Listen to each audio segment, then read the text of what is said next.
एक छोटे से गांव में सावित्री देवी अपने दो बेटों के साथ रहती थीं। बड़े बेटे अमन की पत्नी साक्षी पिछले 8 वर्षों से उस घर की जिम्मेदारियां संभाल रही थी।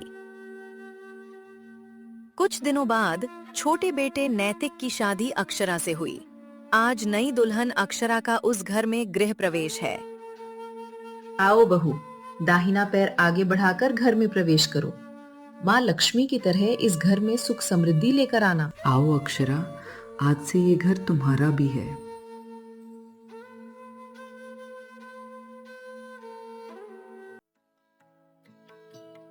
अक्षरा, यहाँ तुम्हें डरने की या फिर शर्माने की कोई जरूरत नहीं है।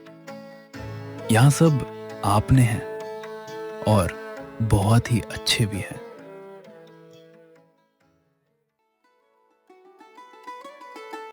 अगली सुबह अक्षरा जल्दी उठ गई। अरे अक्षरा, उठ गई तुम? बैठ, मैं चाय बना के लाती हूँ। दीदी आप बैठिए ना, आज मैं चाय बनाती हूँ। अरे नहीं, तुम नई नई आई हो, आराम कर लो। बाद में ये सब तो लगा ही रहेगा। नहीं दीदी, मुझे भी कुछ जिम्मेदारी निभानी चाहिए। आज तक आपने इस घर के लिए बहुत कुछ किया है, अब मेरी बारी है। भगवान करे तुम सब हमेशा ऐसे ही हंसते मुस्कुराते रहो। अरे अब तो घर में रौनक ही रौनक हो जाएगी। बहुत संस्कारी बहू मिली है हमें। माँ अभी से इतनी तारीफ मत करिए, नहीं तो बड़ी बहू नाराज हो जाएगी। हटो जी, आप भी ना। उसने सोचा कि सबके लिए चाय बनाकर अपने नए परिवार का दिल जीत लेगी। अक्षरा, ये मसाले यहाँ रखे हैं और माँ जी की चाय में चीनी थोड़ी कम डालना। दीदी मुझे कुछ नहीं आता, अगर मुझसे कोई गलती हो जाए तो मुझे समझा दीजिएगा। गलतियाँ तो सबसे होती हैं, अब तुम मेरी छोटी बहन जैसी हो। ठीक है दीदी, आपने जैसा कहा है मैं सबके लिए वैसे ही चाय बनाऊंगी। और हाँ, अमन जी को नाश्ते में पोहा बहुत पसंद है। और नैतिक जी को? देवर जी को आलू के पराठे बहुत पसंद ठीक है, तो फिर आज मैं पोहा और कल मैं पराठे बनाऊंगी। है। ठीक है, लेकिन जल गए तो मैं नहीं बचाने वाली।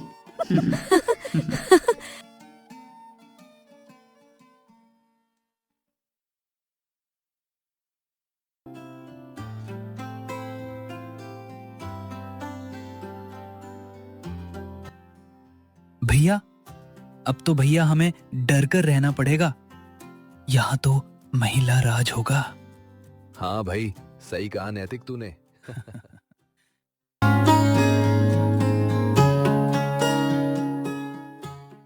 एक दिन अक्षरा ने पूरे परिवार के लिए अपने हाथों से खीर बनाई। लगता है आज कुछ खास बन रहा है।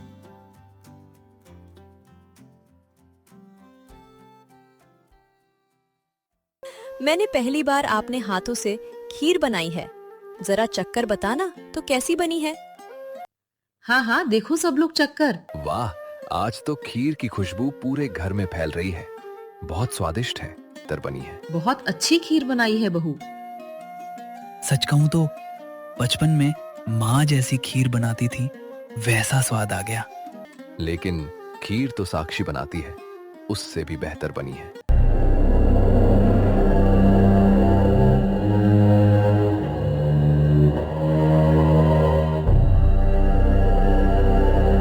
खीर तो लाजवाब बनाई है तुमने। वो तो आपसे ही पूछकर बनाई है ना दीदी, तो सारा क्रेडिट तो आपको ही जाता है दीदी। रहने दो अक्षरा, इतनी सफाई देने की ज़रूरत नहीं है।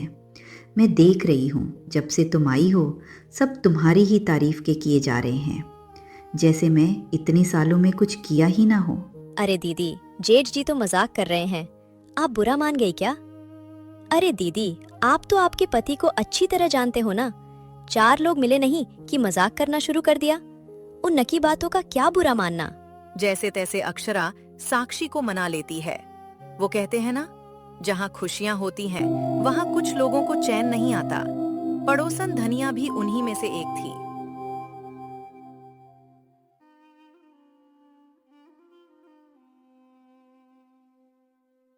नैतिक जी, आज सुबह को जो खीर को लेकर हुआ, साक्षी दीदी को रूठा हुआ देख के उससे मुझे बहुत बुरा लगा।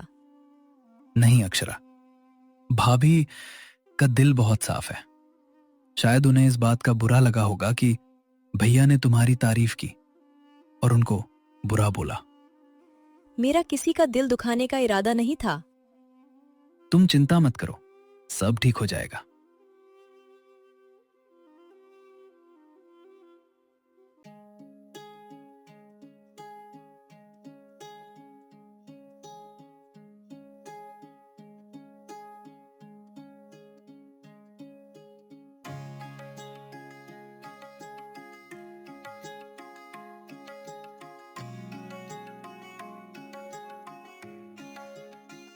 क्या बात है बहू, आज बड़ी उदास लग रही हो। नहीं नहीं काकी। देख बहू, नई बहुएं पहले मीठी बातें करती हैं, फिर धीरे धीरे घर पर अपना हक जमाने लगती हैं। अक्षरा ऐसी नहीं है। अभी तो नई नई आई है, थोड़ा समय बीतने दो, सब समझ आ जाएगा। अभी तो नई नई आई है, थोड़ा समय बीतने दो, सब समझ आ जाएगा।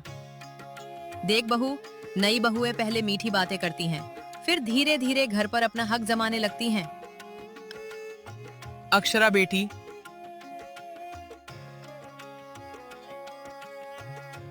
सब ठीक तो है ना? कोई परेशानी तो नहीं ना? हाँ काकी, सब बहुत अच्छे हैं। मुझे यहाँ कोई परेशानी नहीं है। ठीक है बेटी। साक्षी बहू को पसंद नहीं कि कोई उनकी बराबरी करे।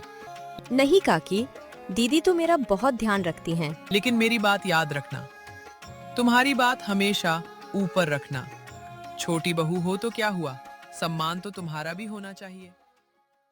धनिया की बातों ने दोनों बहुओं के मन में शंका का एक छोटा सा बीज बो दिया था।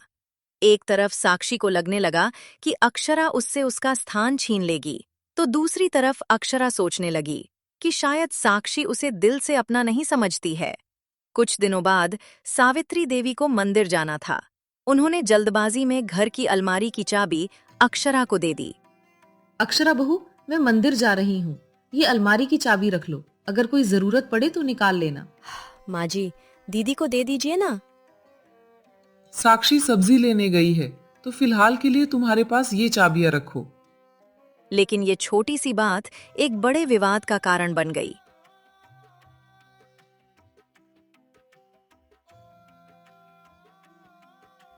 अक्षरा, माँ जी कहाँ हैं? वो माँ जी तो मंदिर गई हैं। क्यों, कुछ काम था क्या दीदी? अरे वो सराफ काका आए हैं पूजा के लिए। गणेश जी की जो चांदी की मूर्ति है ना, उसे पॉलिश कराना था ना। अब चाबियाँ तो माँ जी के साथ चली गई ना। अरे वो चाबियाँ तो मुझे देकर गई हैं माँ जी। ओह अच्छा, अब घर की चाबियाँ भी तुम्हें मिलने लगी है तो? दीदी, मैंने मांगी नहीं थी, वो तो आप घर में नहीं थी तो। मुझे सफाई देने की जरूरत नहीं है। आप हर बात का गलत मतलब क्यों निकाल रही हैं? मुझे अक्षरा, ये क्या कह रही हो? साक्षी, तुम भी शांत हो जाओ। मुझे किसी का हक नहीं बस चाहिए। करो तुम दोनों, ये घर है, अदालत नहीं। गलती तुम दोनों की नहीं, तुम्हारे गुस्से की है। और वो गुस्सा भी ऐसा खोखला है, कोई एरे गेरे लोग आकर कुछ भी बोल जाए और तुम दोनों आपस में झगड़ उठो। तुम दोनों इतनी समझदार तो हो कि कौन सच और कौन फरेबी इतना समझ सको। मैं तो पहले ही कह रही थी बहू, धीरे धीरे सब बदल जाएगा। पता नहीं क्यों मुझे बहुत बुरा लग रहा है। दिल की बात को अनदेखा मत करो। बेटी, तुम्हारी जेठानी को शायद अच्छा नहीं लग रहा कि माँ जी तुम पर भरोसा करने लगी हैं। मुझे किसी का हक नहीं चाहिए। फिर भी सावधान रहना। मेरा काम तुम्हें समझाना था तो मैंने समझा दिया। आगे तुम्हारी मर्जी। अक्षरा, अलमारी से पैसे किसने निकाले? मैंने नहीं निकाले दीदी। चाबी तुम्हारे पास थी। आप मुझ पर शक कर रही हैं। मैं सिर्फ पूछ रही हूँ। अगर भरोसा ही नहीं है तो मुझे यहाँ रहने का कोई अधिकार नहीं। बात को बढ़ाने की जरूरत नहीं है अक्षरा। बढ़ा मैं नहीं रही दीदी, हर बार मुझे ही गलत समझा जा रहा है।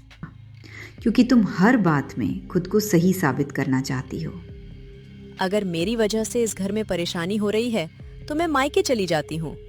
ठीक है, अगर जाना है तो चली जाओ। मैंने भी बिना वजह कुछ नहीं कहा, सिर्फ पैसों के बारे में पूछा ही तो था। माँ जी, मैंने कुछ गलत नहीं किया। नैतिक जी, शायद मैं इस घर में सबको खुश नहीं रख पा रही हूँ, इसलिए मैं ये घर छोड़ के जा रही हूँ। अक्षरा, ये क्या कह रही हो? भागने से समस्याएं हल नहीं होती। लेकिन हर बार मुझे ही गलत ठहराती है दीदी। मुझसे अब सब नहीं सहा जाता। भाभी को, इस घर को एक मौका और दो। गलतफहमियां अब मन में जगह बना चुकी थीं। इसी तनाव के बीच अचानक सावित्री देवी की तबीयत खराब हो गई। मुझे चक्कर आ रहा है।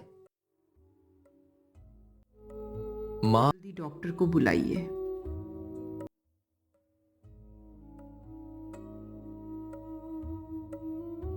इनका ब्लड प्रेशर बहुत बढ़ गया है, इन्हें तनाव से दूर रखिए।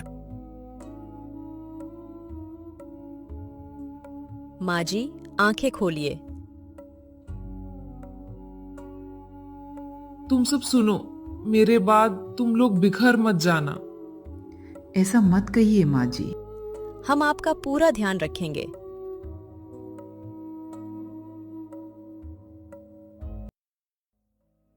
माँ के इलाज का खर्च बढ़ता जा रहा है। मेरी नौकरी में भी इस महीने तनख्वाह देर से मिलेगी। बच्चों की फीस भी जमा करनी है। हम सब मिलकर कोई रास्ता निकाल लेंगे। जी, बच्चों की फीस भी जमा करनी है। इतनी जिम्मेदारियां, समझ नहीं आता क्या करूं। दीदी, आप मत रोइए, मैं हूं ना आपके साथ।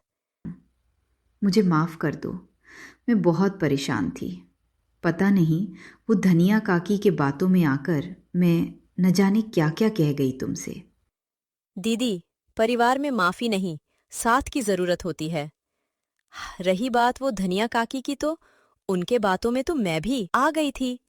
माँ जी सही कहती थी, दोनों के बीच में तीसरा नहीं आना चाहिए। हाँ अक्षरा, और वही हमारी गलती हो गई। दीदी, ये मेरे गहने लाई हूं, इन्हें बेच दीजिए। नहीं, ये तुम्हारी मायके की निशानी है। माँ जी का इलाज ज्यादा जरूरी है। अक्षरा, मैंने तुम्हें कितना गलत समझा। आप मेरी बड़ी बहन जैसी हैं। अक्षरा, याद है धनिया काकी हमेशा हमारे बारे में उल्टी सीधी बातें करती थी? हाँ दीदी, शायद हमने उनकी बातों को ज्यादा महत्व दे दिया।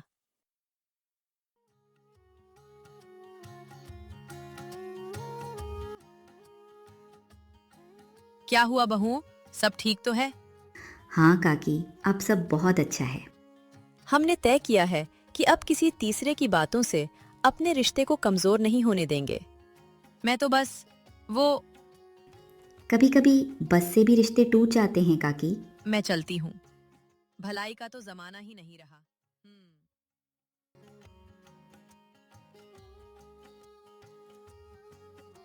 आज बहुत दिनों बाद घर में सुकून लग रहा है, क्योंकि अब घर के लोग एक दूसरे को समझने लगे हैं। मेरी दोनों बहुएं मेरे लिए दो बेटियों जैसी हैं।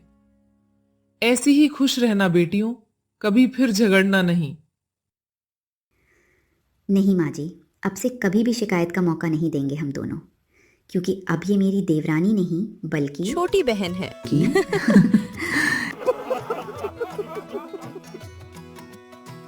साक्षी और अक्षरा को समझ आया कि उनके बीच दूरियां किसने बढ़ाईं। रिश्तों में मतभेद होना स्वाभाविक है, लेकिन मनभेद होना जरूरी नहीं। जब परिवार के लोग एक दूसरे को समझने और माफ करने का साहस रखते हैं, तब हर मुश्किल छोटी पड़ जाती है।